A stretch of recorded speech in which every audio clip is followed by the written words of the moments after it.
In accordance with policy BEDB-R. Seconded. It's been moved and second, all in favor? Aye. Any opposed? Motion carries.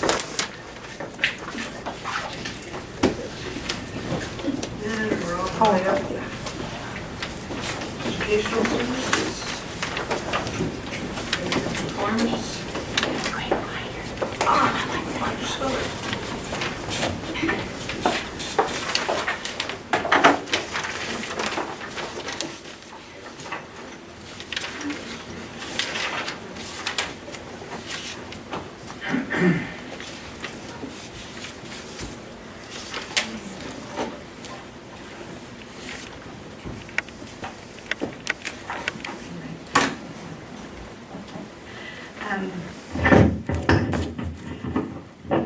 Good evening, Governing Board members and Cabinet. My name is Dr. Lynn Spiller, and I'm Director of Research and Evaluation. And it's my pleasure and privilege to talk to you today about pay for performance.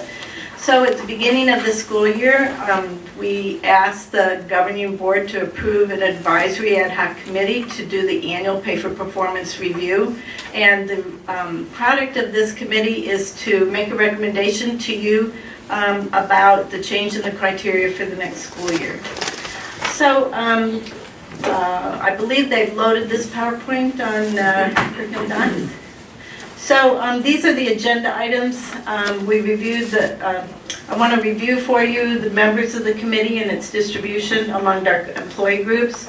I'll show you how we reviewed the pay for performance payouts for the 2010-11 school year, how we reviewed the ADE task force rubric, how we reviewed the alignment to the Creighton School District Continuous Improvement Plan, and then what the recommendations of the committee made for you for this evening. So we did meet 4 times this school year. We completed our last meeting on September 15th, completed our work on that meeting. So the committee representation, we had 15 members of the committee who met between 1 and 4 meetings during this time period. We had 9 teachers, 2 classified employees, and 4 administrators. All of the sites and the offices and departments were represented except for Mackin and Loma Linda. When we reviewed the payouts, this is the type of documentation I provided to the committee so that they could see by goal what percentage did each of the sites earn per goal. So you can see that we had a variation. Some of our goals have 100% payout on all of the sites, and we took that in consideration for our recommendations to you this year. We also looked at the longitudinal payouts because I had this data back to 2001. Some of these goals have existed since 2001 with just a modest rewrite.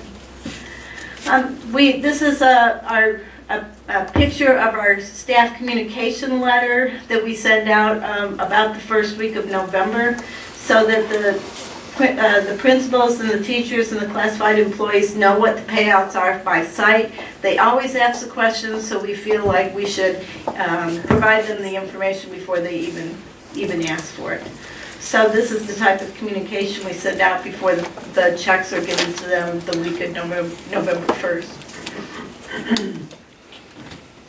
One of the requirements for pay for performance committees for each of the districts is that we review the task force rubric. We review that rubric, we evaluate how we are on each of the indicators. We look at that information to see if we'd like to modify our recommendations, and then I as a chair of this committee am required to upload it to ADE by December 31st. So the first 3 indicators are up on the PowerPoint right now, and we divide the large group into smaller groups, and they evaluate a set of questions. It takes about half an hour to 45 minutes, and then they make their comments. So for plan includes the district performance and school performance, their comment was that our district's at a functioning level because it does not include formative assessments that include CFA or benchmark assessment data. So we talk about each one of these indicators to see if we would like to add maybe one of these components to the plan. So the next one, plan includes measures of academic progress towards academic standards adopted by the State Board of Education. So the group described this as functioning, that we need to add other content areas like science, social studies, technology, etc. as soon as assessments data are available. So in the next area, we did have some suggestions in this area. The state says, does your plan include survey information from students and parents? And although we have that survey data available for principal administrators evaluation, we do use that survey data. We didn't have it for pay for performance. So that did come up during our talks in the meetings. Another area here is a plan includes a regular evaluation of its effectiveness. We classified it as functioning because we didn't have the plan in one place. So, and when I reviewed what documents that I needed to send to the state on December 31st, I did prepare in one place all of the information the state requires, and I called it the Creighton School District Pay for Performance Plan, and that document is was loaded into your board docs. So this is everything the state asked me to provide to them this year. So I thought, well, I'll just put it in one place so it's easy for the committee to review each year annually, and it'll be easy to upload. On the last part, plan has allocated funding according to the requirements. We're at exemplary. And then the requirements of the plan are based on the classroom performance of an individual teacher. We put that functioning because we don't yet go down to the teacher level for our pay for performance plan. But we did spend, I believe, 45 minutes at one of the meetings talking about what that data might look like. And I gave them examples of those reports. Dr. Spiller, Yes. so that might be something that Creighton does in the future? If not for pay for performance, it's definitely something that we'll use for the principal and teacher evaluation. Because I took exactly the same information to that committee. It's interesting that pay for performance, the monies for pay for performance, Prop 301 monies cannot be combined with the evaluation system. It has to stand separate. So I think maybe at the next annual review, we'll talk about how would we like this plan to be different from the principal and teacher evaluation so that we're not duplicating. Okay, well, and just a point of clarification, the pay for performance, this is all based on, I mean, to me, the difference is when we're looking at the evaluations, is a comprehensive look at the role that our educators do. So not just their performance, or like the student performance, but also the different tasks and characteristics. Of the professional? Right.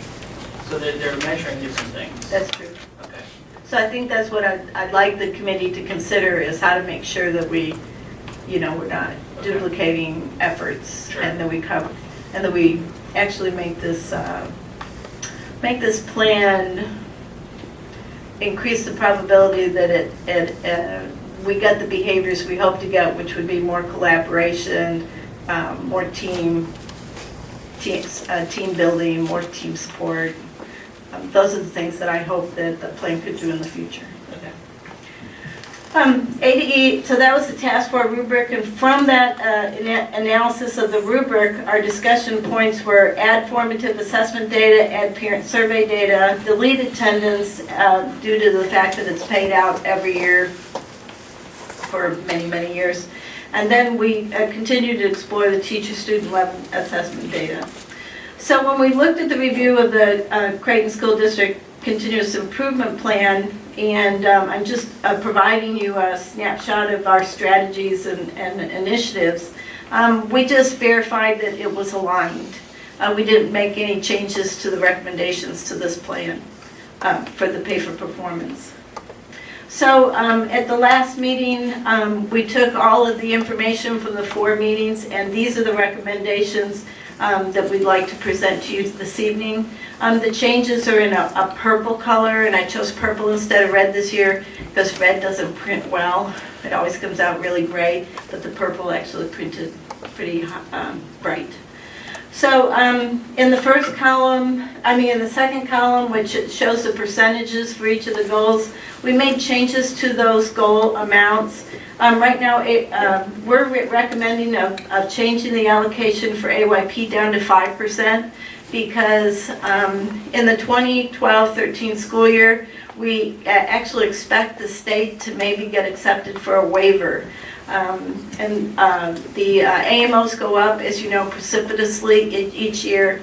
We're not sure how AYP will be behaving in that school year. Dr. Spiller, can you tell me, this is what's proposed, can you tell me what it was before? I believe that amount was, AYP I think was 10 or 15%. Okay.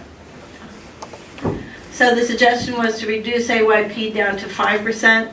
The next one is Arizona Learns. It's increased to 15%. I believe that was either 10 or 20%. I apologize for not having it in my memory. We did change the percent, under the percent of allocation and the description of what the calculation would be. We needed to align it to the new Arizona Learns A through F. That year it'll only be on A through F. I'm sorry, it's not just going to be A through F, it's also going to be the legacy, so that's why that box contains both A, B, C, D, and excelling, highly performing, performing plus, and down to underperforming or failing. So Yes. what if someone has, let's say, an A, but they're performing plus, an A shows 100%, but performing plus is 90. I take the highest of the, Okay, thanks. I'm glad you asked that question. Absolutely nobody's asked me that. Yeah. So I'm glad you did ask it right now because I would take the highest of the descriptors, whichever one is higher. I'll have to think about if you want to make a recommendation to the change in that language so that that's really clear. I might have to come back and do that as a, what is that called, a blue or pink sheet into board, if we need to change that language. Is it a pink sheet? It would actually be